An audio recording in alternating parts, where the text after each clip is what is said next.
देश में एक इमरजेंसी धड़ल्ले के साथ लगाई थी स्वर्गीय श्रीमती इंदिरा गांधी ने। उसमें अनेकों कारण थे। उसमें विशेष कारण करप्शन, तस्करी, रोजमर्रा की चीजों का ब्लैक होना, विदेशी ताकतों की पैठ बनाने की कोशिशें, ये सभी उसके मुख्य कारण थे। अब इसमें विपक्ष की कितनी भूमिका थी, व्यापारियों की कितनी भूमिका थी, ये एक प्रश्न हो सकता है। उस समय विपक्ष, चोर उचक्के, 2 नंबर के काम सब बंद हो गए थे। लेकिन एक इमरजेंसी 2014 से आज तक देश में लगी हुई है, जिसमें विपक्ष को बेवजह तंग किया जाता है। ईडी, आईटी, सीबीआई का डर दिखाकर जो सरकार के खिलाफ मुंह खोलेगा, आवाज उठाएगा, उसे जेल भेज दिया जाता है। अफसोस इस बात का है कि ये इमरजेंसी ज्यादातर विपक्ष के नेताओं पर व उनकी पार्टियों पर उपयोग करती हुई ज्यादा नजर आती है। हमारे कहने का मतलब है कि ये एक साइलेंट इमरजेंसी है सरकार की तरफ से। इंदिरा जी ने जो इमरजेंसी लगाई थी, उसका कभी भी वाजपेयी सरकार में, गुजराल सरकार में, मोरारजी सरकार में, वीपी सिंह सरकार में कभी कोई चर्चा नहीं हुई। लेकिन इस सरकार ने खामखा में जयंती मनाई, जिसमें मरी हुई श्रीमती इंदिरा गांधी को बदनाम करने में कहीं कोई कंजूसी नहीं की गई। राजनीतिक गलियारों में ये चर्चा आम है कि हमारे समाज में ऐसा होता नहीं है, अब जो हो रहा है वो शर्मनाक है। और ये चर्चाएं बहुत ही जोरों शोरों से चल रही हैं कि मोदी देश के प्रधानमंत्री है। गौर से देखो कि देश में राज्यों के साथ सौतेला व्यवहार कैसे कर रहे हैं, 10 साल से करते आए हैं। जहां पर भाजपा की सरकार नहीं है, विपक्षी पार्टियों की सरकारें हैं।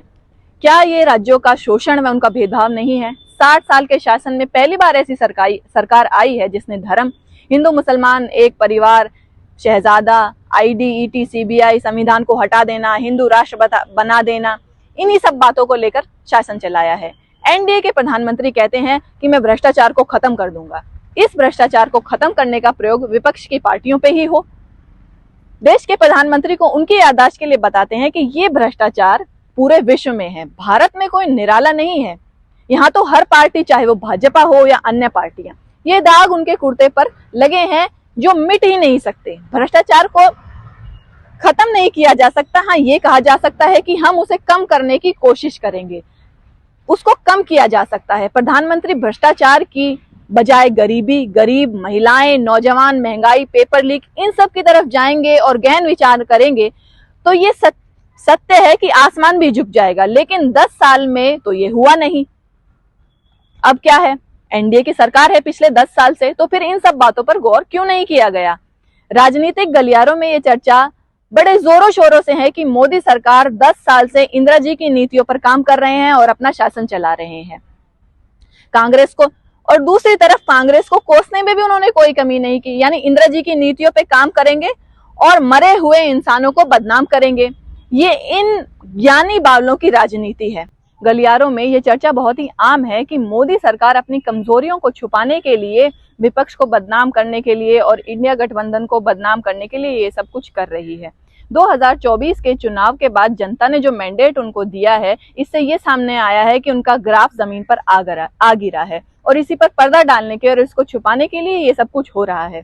लोकसभा में भी जिस तरीके से श्रीमती इंदिरा गांधी की इमरजेंसी को जिस तरीके से घातक बता गया, काश पेपर लीक मामले पर भी उसी प्रकार लोग बोलते। और जब ऑपोजिशन पेपर लीक के मामले पर बोलने की कोशिश कर रहा था, चर्चा करना चाहता था, तो उन्हें रोक दिया जाता है, उनका माइक बंद कर दिया जाता है। ऐसा ही दृश्य राज्यसभा में भी देखने को मिलता है। डर ये है कि जनता में ये मैसेज ना चला जाए कि सरकार पेपर लीक मामले पर कान पे जूती रखी हुई है।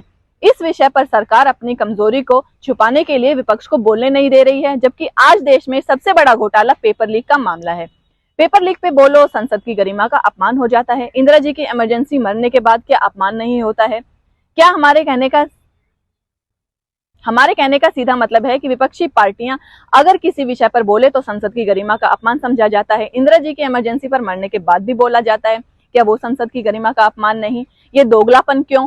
हमारे कहने का सीधा मतलब है कि सरकार को पुरानी बातें खोद खोद कर लाने की जो एक बीमारी हो गई है, शायद उन्हें अब इसकी दवाई करवा लेना चाहिए। 10 साल यानी 2014 से ये बातें सभी लोग बहुत सुन चुके हैं। इन बातों का जनता पर अब कोई असर नहीं होने वाला।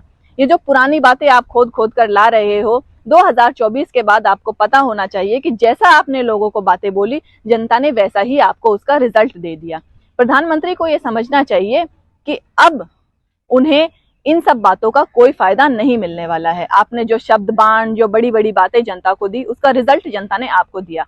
एनडीए के प्रधानमंत्री इमरजेंसी को एक बहुत काला दिन बताते हैं, तो गोधरा कांड को क्या कहेंगे, ये भी सोचने का विषय है। कहने का सीधा मतलब है कि इस राजनीति को जनता ने ठीक से समझा और उसका परिणाम भाजपा के ज्ञानी बावलों को 240 पे रोक दिया। जनता में भाजपा और मोदी सरकार विश्वास खो चुकी है। जनता ने मोदी सरकार को नकार दिया है। 2024 का चुनाव इंडिया गठबंधन वर्सेस ज्ञानी बावलों के बीच में था। अब कौन जीता, कौन हारा? मैं रेणुका, यंग इंडिया न्यूज से कैमरामैन प्रशांत के साथ।